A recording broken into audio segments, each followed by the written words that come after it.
हरे कृष्णा। तो आज का श्लोक है अध्याय 9 श्लोक संख्या 27। यत् करोषि यद् अश्नासि यद् जुहोषि ददासि यत् तपस्वसि कौन्तेय तत् कुरुष्व मदर्पणम्। यस दीप्ति मैया। हरे कृष्णा माता जी, सादर दंडवत प्रणाम। यत जो कुछ, करोषि करते हो, यत जो भी, अश्नासी खाते हो, यत जो कुछ, जुहोसी अर्पित करते हो, ददासी दान देते हो, यत जो भी, तपस्यसी तप करते हो, कौन्तेय हे कुंती पुत्र, तत् वह कुरुष्व करो मत मुझको अर्पणम भेंट रूप में। हरे कृष्णा। धन्यवाद। यदि पॉसिबल है तो चेहरा भी दिखाइए। जिन्होंने भी एटलीस्ट वीडियो ऑन किया हुआ है तो चेहरा भी दिखाइए। यहाँ पर क्या कह रहे हैं भगवान? देखो भगवान कितना सुंदर स्टेप बाय स्टेप समझा रहे हैं। अभी पिछले श्लोक में हमें क्या समझाया था कि जो जहाँ जिनको पूजता है ना, यान्ति देवव्रता देवानी पितृयांत्री प्रत्यव्रता भूतानी यांत्री भूतेज्याय यान्ति मध्या जिनोपि माम। जो जिनको पूजता है वो यहाँ जाए वहाँ जाएगा। फिर हमें समझाया कि तुम क्या क्या भोग लगा सकते हो और मैं किस विधि से अपना सकता हूँ, है ना। फिर अब कह रहे हैं कि हे कुंती पुत्र, तुम जो कुछ करते हो, जो कुछ खाते हो, जो कुछ अर्पित करते हो या दान देते हो और जो भी तपस्या करते हो उसे मुझे अर्पित करते हुए करो। तात्पर्य इस प्रकार यह प्रत्येक व्यक्ति का कर्तव्य है कि अपने जीवन को इस प्रकार ढाले कि वह किसी भी दशा में कृष्ण को न भूल सके। सेवा करने वाले लेट आएंगे तो कैसे काम चलेगा? सेवा करना बहुत ही सीरियस चीज़ है, वो भी भगवान की सेवा। उसमें हमेशा टाइम से बिफोर टाइम सब कुछ रेडी होके रखना पड़ता है। तो सेवा करना है अगर तो टाइम पर आना पड़ेगा, टाइम पर नहीं, बिफोर टाइम। इस प्रकार यह प्रत्येक व्यक्ति का कर्तव्य है कि अपने जीवन को इस प्रकार ढाले कि वह किसी भी दशा में कृष्ण को ना भूले। आज का श्लोक बहुत इम्पोर्टेंट है ना। कल फोन पर मेरी जिनसे भी बात हुई थी वो ध्यान से सुने, मैं नाम नहीं ले रही। क्या कह रहे हैं? किसी भी दशा में कृष्ण को ना भूलें। कोई भी जीवन की दशा हो, सुख हो, दुख हो, बिजी है, डिप्रेशन है, दुखी है, भगवान को भूल गए तो और खराब स्थिति हो जाएगी। और अगर हम जिससे भी प्रेम करते हैं उसे नहीं भूलते। आरती माता जी की मुझे वो बात बहुत अच्छी लगी थी कि आरती माता जी ने क्या कहा था, जब उनको जीवन में अभी दुख आया, पीछे कोई बहुत ही क्लोज वन जीवन से चले गए, तो जैसे ही वो दिल्ली आई उनका मन था कि मैं आप सबसे आकर पहले मिलूं, है ना। उनको आने का मन था सबसे मिलने का। क्यों? जब हम किसी को अपना समझते हैं तो चाहे ऐसा नहीं है कि हम दुखी हैं तो उनसे दूर हैं, या हम सुख में ही मिलेंगे, या हम सुखी हैं तो दूर हैं, दुख में ही मिलेंगे, दोनों अवस्थाओं में। लेकिन जब कोई व्यक्ति दुखी में किसी से मिलना चाहता है वो सचमुच उसे अपना मानता है। तो दुख हमें दूर नहीं करता और करीब ले आता है अपनों के। तो प्रत्येक व्यक्ति को अपने जीवन निर्वाह के लिए कर्म करना पड़ता है। हर एक व्यक्ति को करना पड़ता है ना। किसी को कुछ, सबका अपना जीवन निर्वाह के लिए ज़रूरतें हैं। और कृष्ण यहाँ पर आदेश देते हैं कि हर व्यक्ति उनके लिए ही कर्म करे। आदेश, समझ रहे हैं वर्ड? एक पावरफुल व्यक्ति ही आदेश दे सकता है और वो सर्वोपरि है। तो वो क्या आदेश दे रहे हैं कि हर व्यक्ति उनके लिए ही कर्म करे, क्योंकि यही सही है। मोनोपोली नहीं है, या वो सबको है ना अपनी तरफ, मैं ही डॉन हूँ, मैं ही, ये नहीं। ये यहाँ पर समझने वाली बात है कि ये नहीं है, पर यही सच है। तो भगवान क्या करे, बताना तो पड़ेगा। प्रत्येक व्यक्ति को जीवित रहने के लिए कुछ ना कुछ खाना पड़ता है, अतः उसे चाहिए कि कृष्ण को अर्पित भोजन के उच्छिष्ट को ग्रहण करे।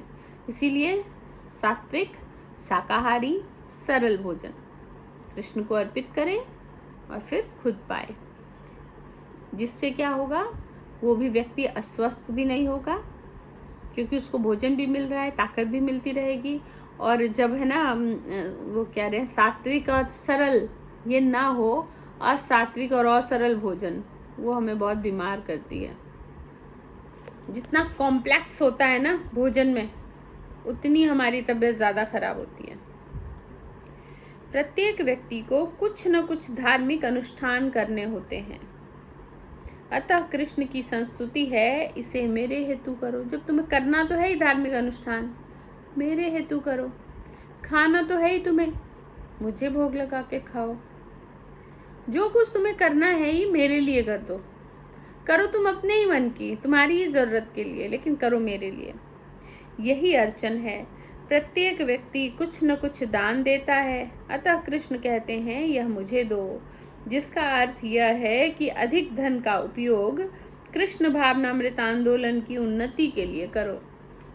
गुरु महाराज की भी कथा लेक्चर में वो कह रहे थे कि यही कि कोई कमा रहा है और वो सब कुछ छोड़ दे, तो नहीं, अपना जो भी आप कमा रहे हैं वो अपने धन का, आपको बड़ा मैं ज़्यादा धन कमा रहा हूँ और मैं बड़े ऐशो आराम से जीऊँगा, ये नहीं करना है। आप धन कमा रहे हैं, आपकी जितनी ज़रूरत है वो पूरा कीजिए, और सारा धन भगवान के लिए है।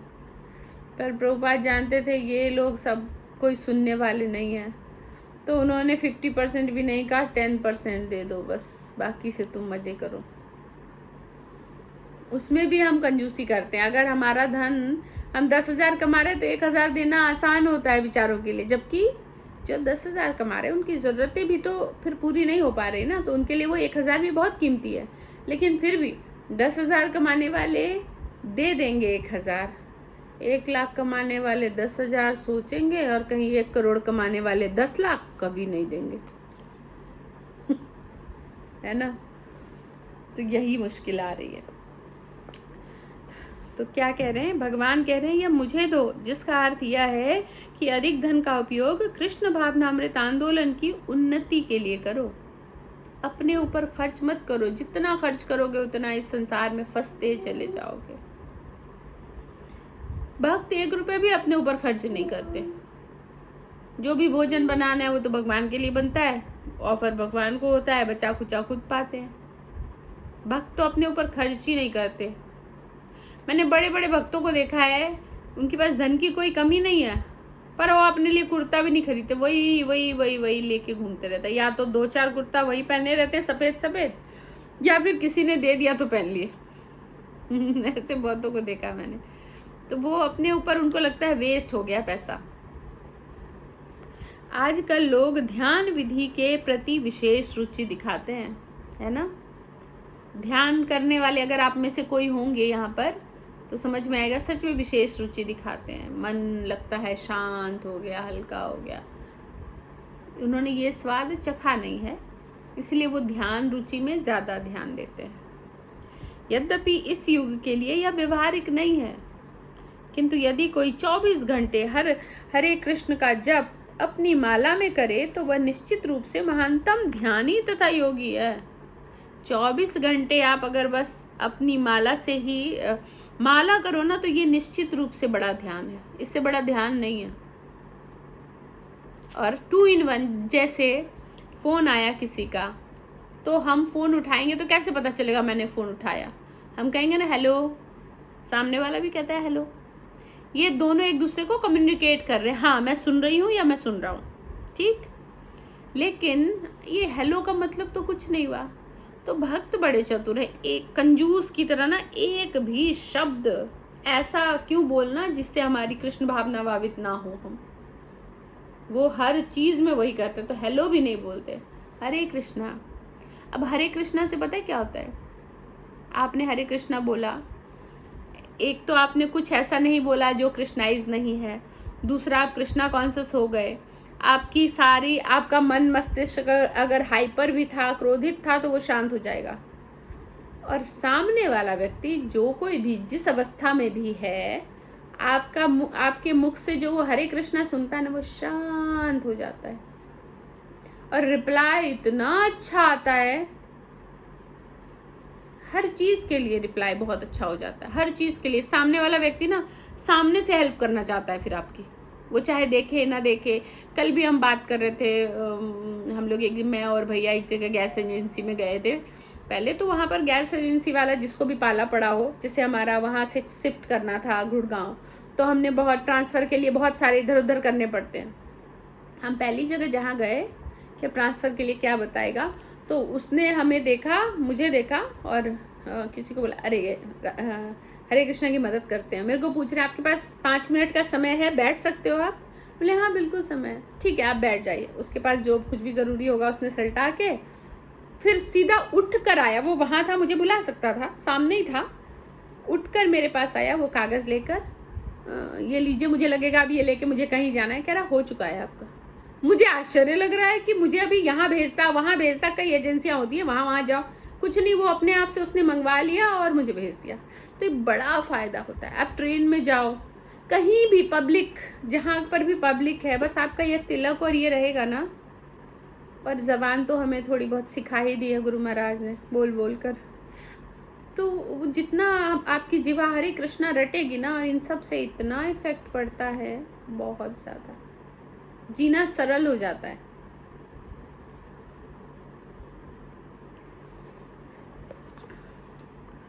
तो यहाँ पर क्या है कि आजकल लोग ध्यान विधि के प्रति विशेष रुचि दिखाते हैं। यद्यपि इस युग के लिए यह व्यवहारिक नहीं है, किंतु कोई 24 घंटे हरे कृष्ण का जप करे अपनी माला पर तो निश्चित रूप से महानतम ध्यानी और योगी है। तो इसीलिए हमें ज़्यादा से ज़्यादा मुख से ऐसी बातें निकालनी है जो कृष्णाइज्ड है, ऐसी बातें सोचनी है जो कृष्णाइज्ड है, ऐसी चीज़ खाना है, ऐसे रहना है, ऐसे बोलना है, ऐसे घूमना है, हर चीज़ वही करना है जो कृष्णाइज्ड है।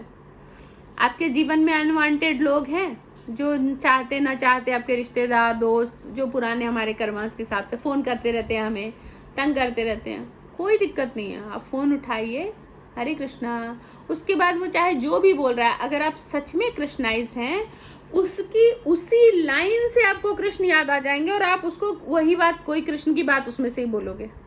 अब सामने वाला व्यक्ति अगर थोड़ा भी उम्मीद है वो बदलने का, तो वो सोचेगा कितना अच्छा भाव है इसका, हर चीज़ में भगवान याद आते हैं, मैं भी करूँगा, मुझे भी ये करना है ना। और कहीं वो बिल्कुल डेविल रहा, विमुख, वो कहेगा इसको कुछ भी बोलो, एक ही चीज़ रटे, वो धीरे धीरे फ़ोन करना बंद कर देगा आपको। दोनों स्थिति में आप बच गए है ना। या तो वो आपके संग हो लेगा या दूर हट जाएगा, दोनों स्थिति में आप बच गए। तो ये बहुत अच्छी स्थिति है।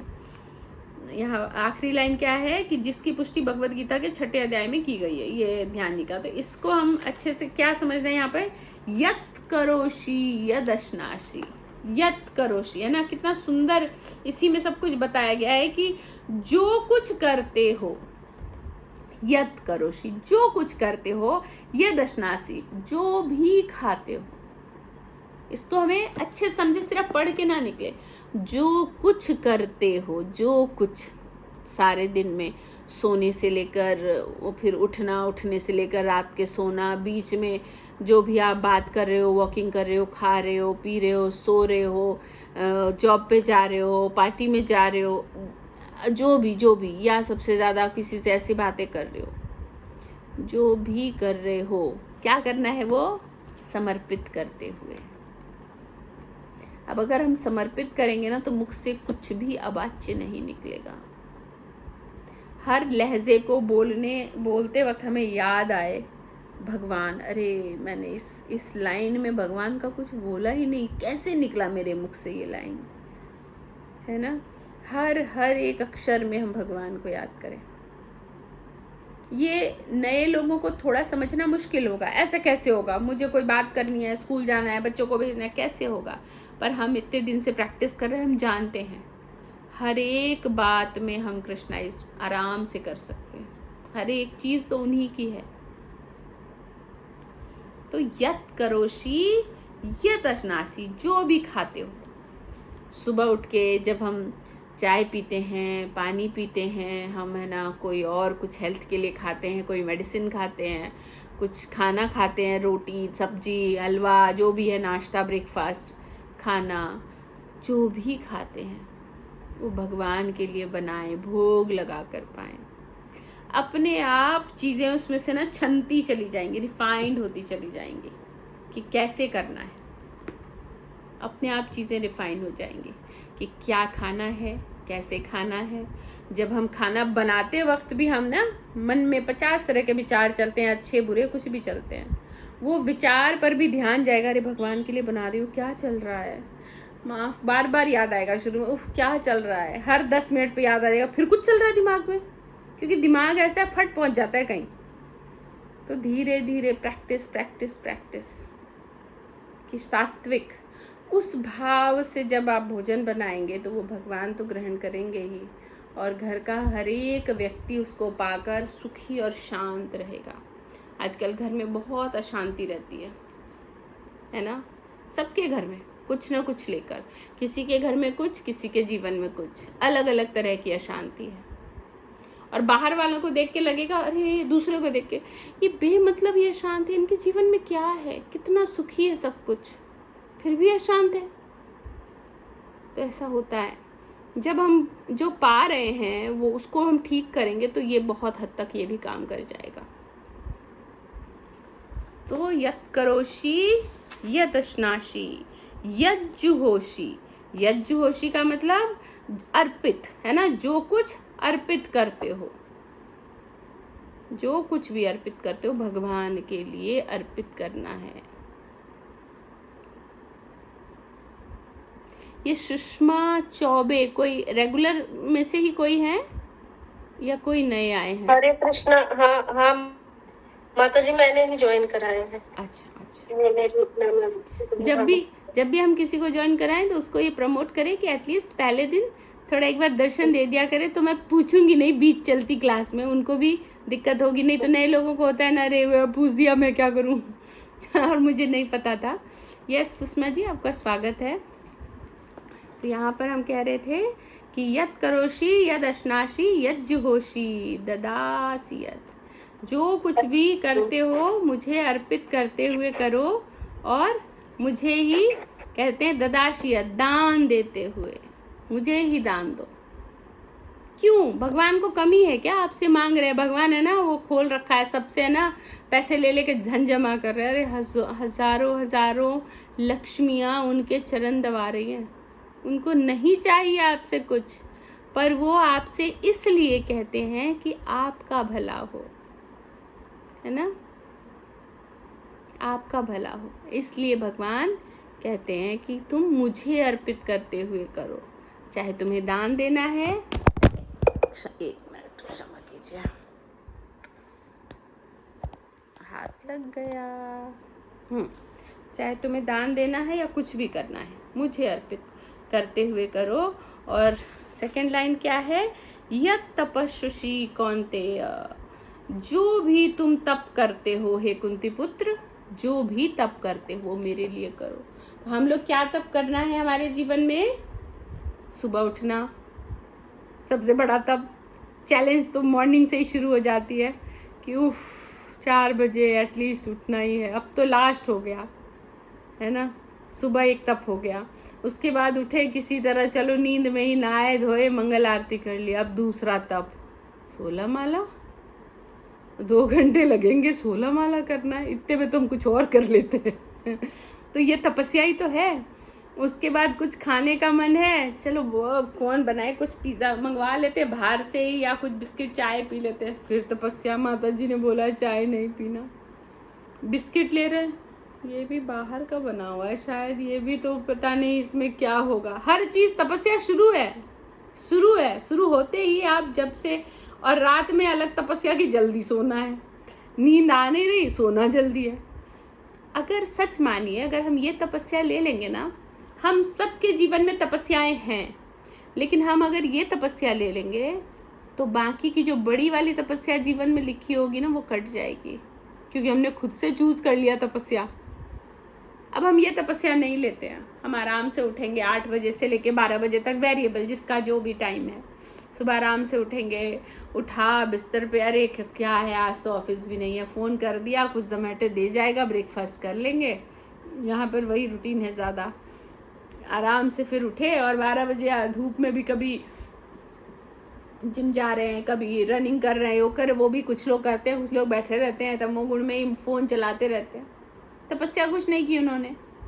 शरीर तो पहले ख़राब होगा ही, है ना, पहले शरीर ख़राब होगा, दूसरा तपस्या नहीं की तो बड़ी वाली तपस्या इंतज़ार कर रही है, आएगा अभी कुछ बड़ा तपस्या।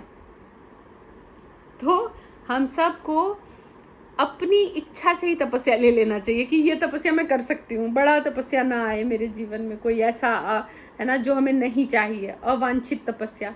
इस तपस्या का परिणाम जो हम लोग कर रहे हैं इसका तो अनलिमिटेड परिणाम है कि हम सब भगवत धाम जाएंगे। बाकी और तपस्या तो बेमतलब, किसी को बुखार हो गई उसमें कौन सी तपस्या है, कष्ट ही हो रहे हैं, कुछ उसका रिजल्ट आ जाएगा कि बुखार हो गया, अब इसको देखो बुखार का रिजल्ट है, सरकारी नौकरी इसको मिल जाएगी। कुछ नहीं होगा, बुखार आया मतलब तकलीफ होगी बस। लेकिन ये वाली तपस्या हमें सारे जन्म मृत्यु के चक्र से ही मुक्त कर देगी। तो क्या था, हाँ, यत् तपस्वी कौन्तेय तत्पुरुष मदर्पणम, वह करो, क्या करो, मुझको अर्पित करते हुए, भेंट रूप में मुझे अर्पित करते हुए करो। क्लियर है? किसी का कोई प्रश्न है तो पूछ सकते हैं। हरे कृष्णा 1, हरे कृष्णा 2। प्रश्न पता है कैसे, जैसे हम सब ना अपने पास भगवद गीता लेकर बैठे, एक पेन लेकर बैठे या पेंसिल लेकर बैठे, जहाँ कहीं प्रश्न है या तो लिख ले या उसको अंडरलाइन कर दे कि यहाँ से पूछना है, लिख नहीं पाए तो अंडरलाइन, जैसे ही मैं कहूँ प्रश्न तो वहाँ जाए और फिर याद आ जाएगा। ठीक है, तो मैं ये श्लोक समाप्त करती हूँ। भागवतम ले हम, यह सृष्टि मैया। हरे कृष्ण। आप आवाज नहीं आ रही, 1 मिनट, आई थिंक यहाँ से तो नहीं दब गया है।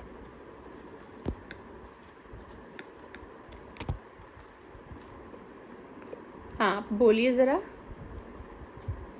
हरे कृष्णा माता जी, हाँ आ रही है सभी? हाँ, यहाँ गिर गया था ना फोन तो आई थिंक दब गया था वो। यस। ये माता जी जो बीच में लाइन दी हुई है, नीचे से 5 छठी लाइन है, और ये कल वाले श्लोक में भी दिया हुआ था, ये भोजन के ऊपर की प्रत्येक और संसार की जटिलता में उन्हें बांधने वाला है, अच्छा सरल भोजन का था। इस वाले में ये है कि प्रत्येक व्यक्ति कुछ ना कुछ दान देता है, ऐसा कृष्ण कहते हैं, मैं मुझे दो, जिसका अर्थ है कि अधिक धन का उपयोग, ये इससे पिछला वाला था। प्रत्येक व्यक्ति को जीवित रहने के लिए कुछ ना कुछ खाना पड़ता है, अतः उसे चाहिए कि कृष्ण को अर्पित भोजन के उचिष्ट को ग्रहण करे। प्रत्येक व्यक्ति को कुछ ना कुछ धार्मिक अनुष्ठान करने होते हैं, अतः कृष्ण की संस्कृति है, इसे मेरे हेतु करो, यही अर्चन है। एक तो माता जी मैं ये कह रही थी कि इसका मतलब यही अर्चन है, मतलब जो भगवान को हम अर्पित करते हैं वो पूजा हुआ। और दूसरा मेरा ये था कि पूरे श्लोक में, और जो एक और श्लोक भी था ये विशिष्ट सुना सुन को, मुझे सबसे ज्यादा महत्वपूर्ण बात समझ में आ रही है कि मतलब भोजन भगवान को अर्पित करके ही खाना है ना। वो तो क्लियरली लिखा हुआ है भागवतम में कि अगर हम भगवान को अर्पित किए बिना कुछ भी लेते हैं तो हम पाप लेते हैं, या फिर उसको दूसरी भाषा में समझो कि हम कर्जदार हो रहे हैं। ठीक है, अब आपके घर में आप मतलब कोई भी, आप जैसे घर में काम करते हो, खाना बनाते हो, कुछ भी, हर चीज़ के लिए धन चाहिए। अब अगर धन आपके मान लो घर में कोई है नहीं, इनकम कहीं से जनरेट नहीं हो रही, तो कोई आपको दे रहे हैं हर महीने का 50,000 25,000 घर चलाने के लिए, तो आप क्या कर रहे हो, कर्ज ही तो खा रहे हो, है ना। खा तो रहे हैं पर कर्ज ही है वो। ऐसे ही सारी संपत्ति, चाहे वो धन हो, श्वास हो, सब्जी हो, दाल हो, घर हो, मिट्टी हो, पानी हो, कुछ भी देख लो, कुछ भी, हर चीज़ भगवान की है। हम जिसका भी यूज़ कर रहे हैं वो सब भगवान का है। चाहे हम मोबाइल का यूज़ कर रहे हैं, लैपटॉप का यूज़ कर रहे हैं, अपनी आँखों का यूज़ कर रहे हैं, अपने कान का यूज़ कर रहे हैं, अपने जीवा का यूज़ कर रहे हैं ना, सब भगवान का है।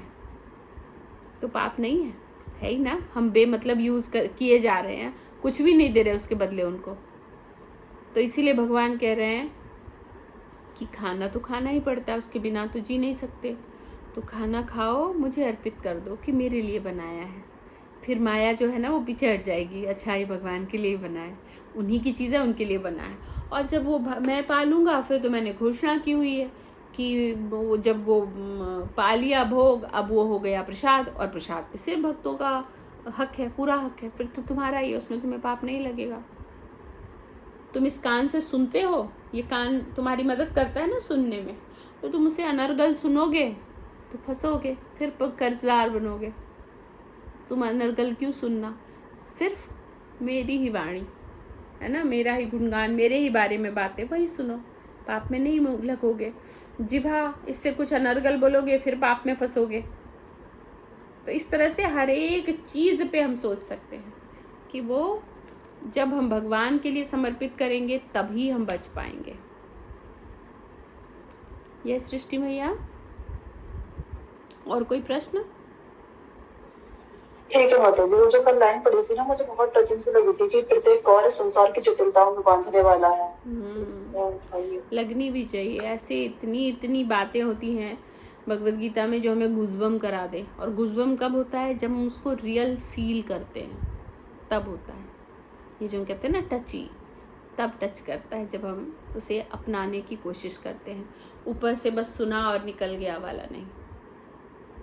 ठीक है, और कोई प्रश्न है?